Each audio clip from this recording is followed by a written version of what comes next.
Alors, on va essayer maintenant de trouver une relation entre le lambda et l'interfrange. C'est une relation intéressante, relation entre le lambda et le i qui est l'interfrange, la distance entre deux franges. Alors pour ça, je vais faire un zoom ici sur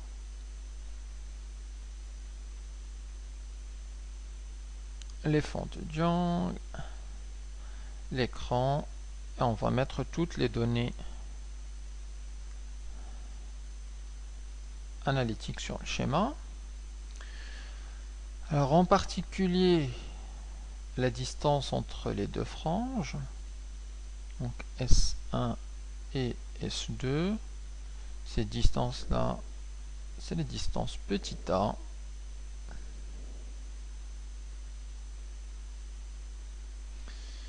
Sur l'écran, on va positionner un point P arbitraire,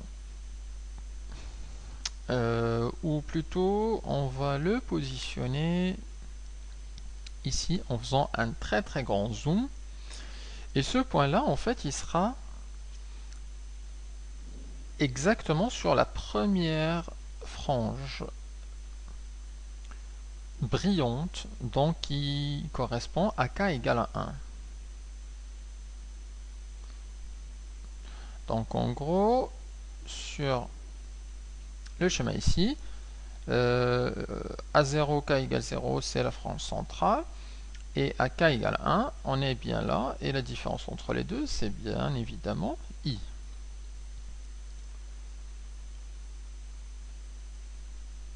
Donc ici, c'est la frange brillante qui correspond à k égale à 1. Donc on voit bien que cette distance-là, ça correspond à i.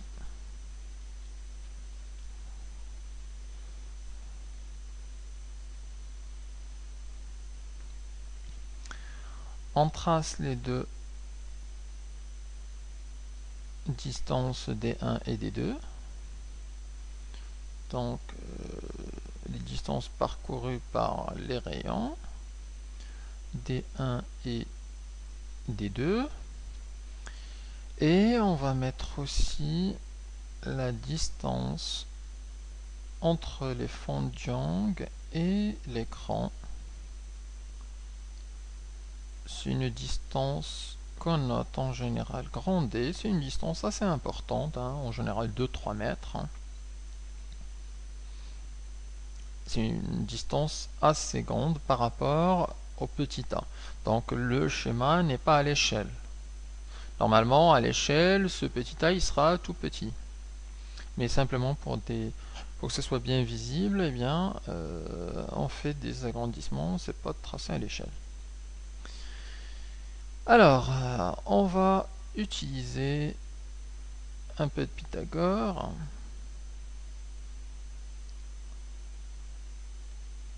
Ici, on va utiliser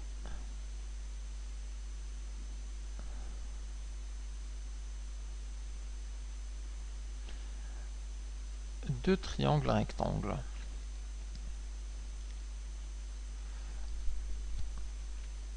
Alors ça, c'est le point P. Je peux appeler ça A1 et ce point-là A2. Alors je vais exprimer la distance D1 au carré par Pythagore dans le triangle S1 PA1 et D2 dans le triangle S2 P et A2.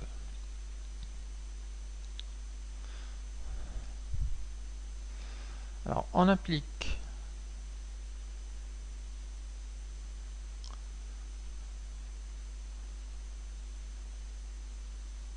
Pythagore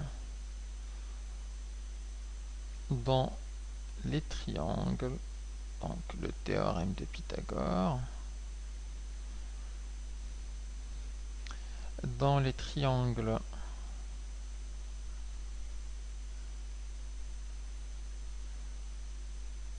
S1P A1, S1P A1 et S2P A2. Alors ça va nous donner donc l'hypoténuse au carré égale à la somme des carrés des deux côtés. Donc S1P carré égale à S A1 au carré plus A1P au carré. De même, S2P au carré, c'est égal à S2 A2 au carré plus A2P au carré. Donc S2P au carré, c'est S, là c'était S1, là c'est S2 A2 au carré plus A2P au carré. Alors on peut maintenant remplacer par les distances. S1P c'est la distance D1. Donc c'est petit D1 au carré égale S1 à 1.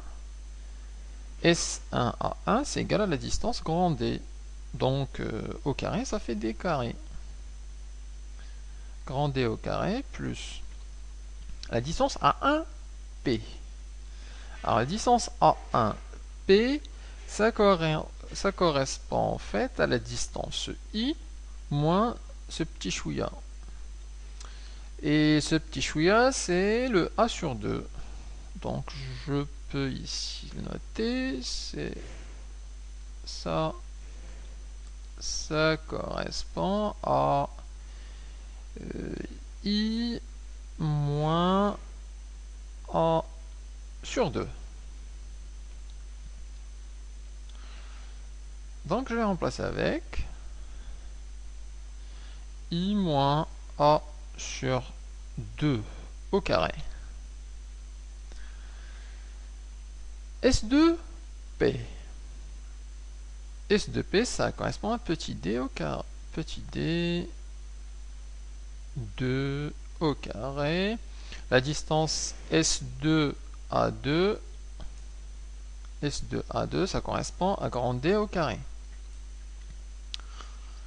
Ok, il nous reste A2P. Alors, la distance A2P, je vais la mettre en bleu. C'est la distance entre là et là. Donc cette distance-là, elle correspond à la distance entre là et là, c'est-à-dire I plus cette petite distance. À cette petite distance, ça correspond aussi à A sur 2. Et donc là, on est à I plus A sur 2. On va remplacer I plus A sur 2 au carré. Et on a nos deux équations. Alors on va faire l'équation 2 moins l'équation 1. Le but étant de retrouver le delta. Alors, l'équation 2 moins 1, bah, ça fait D1, plutôt D2 au carré moins D1 au carré égale à cette valeur.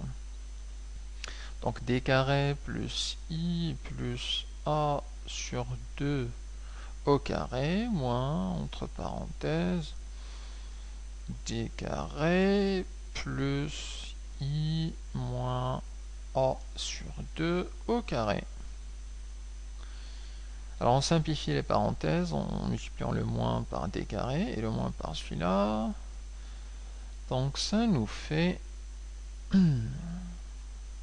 D2 au carré moins D1 au carré égale à D carré plus I plus A sur 2 au carré moins D au carré moins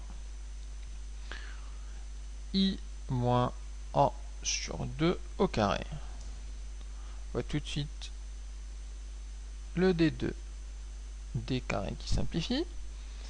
Il nous reste une identité marquable là, une identité marquable là. Alors, je vais simplement réécrire ces deux identités marquables. C'est A plus B, donc I carré plus 2 fois A fois B, donc fois I fois A sur 2, plus B au carré, donc plus A sur 2 au carré. Moins, alors comme j'ai ici un signe moins, et puis à l'intérieur je dois développer avec des signes moins, je vais garder le signe moins extérieur pour pas faire d'erreur. Et je développe simplement cette partie-là. C'est une identité marquable, c'est du I carré moins 2AB, donc moins 2 fois I fois A sur 2 plus B au carré, donc plus A sur 2 au carré. Alors j'enlève maintenant les parenthèses, I carré, ici le 2 simplifie avec le 2, on a simplement I fois A, plus, alors le A sur 2 au carré je le laisse puisqu'il va simplifier, moins I carré, le moins fois moins, ça va donner un plus, les deux simplifient, donc on aurait simplement plus I fois A, et le moins avec le A sur 2 au carré, qui va simplifier avec le A sur 2 au carré, le I carré simplifie aussi, et on a simplement IA plus IA, ça fait 2IA, égale à D2 au carré moins D1 au carré. Alors, à gauche, D2 au carré moins D1 au carré, c'est une identité marquable, c'est du type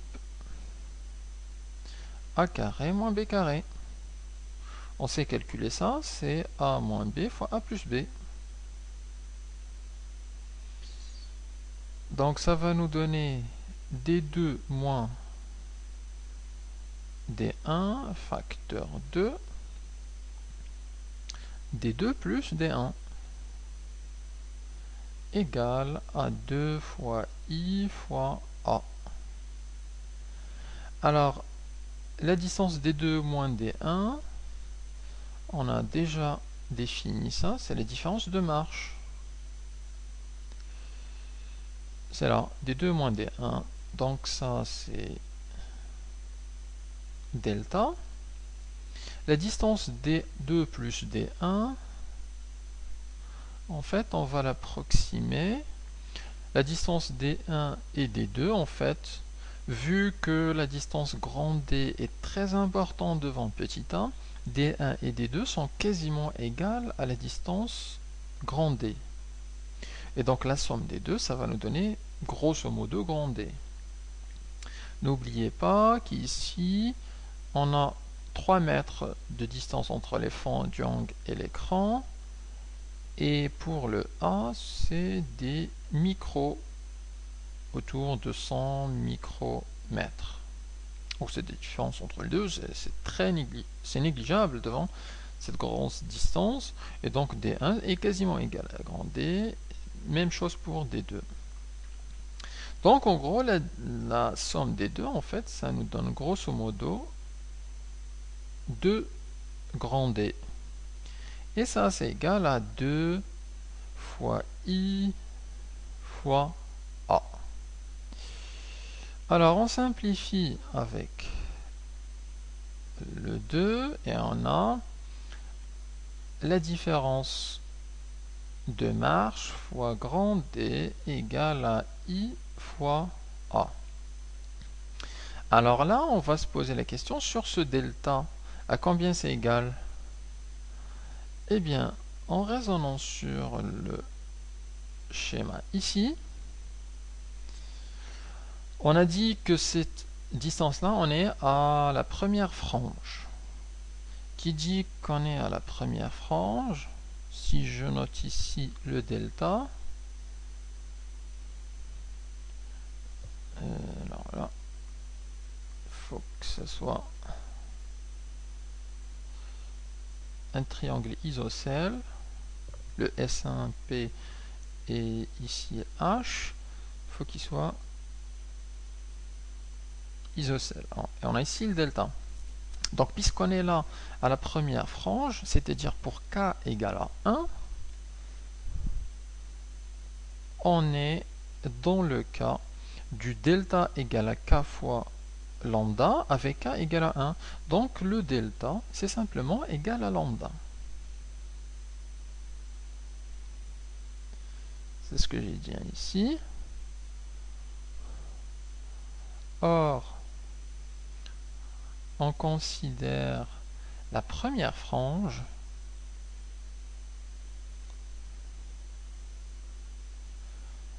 brillante,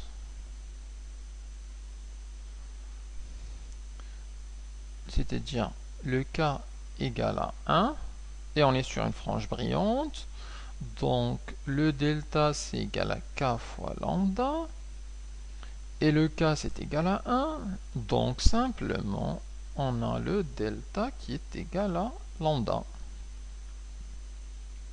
On va remplacer là-dedans, et donc on aura lambda fois grand D égale à I fois petit a.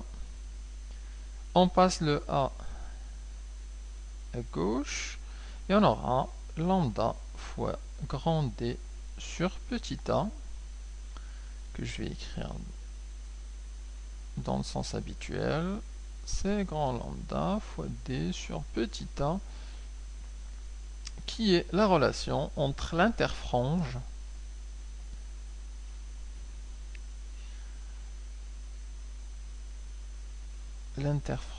I d'un côté et la longueur d'onde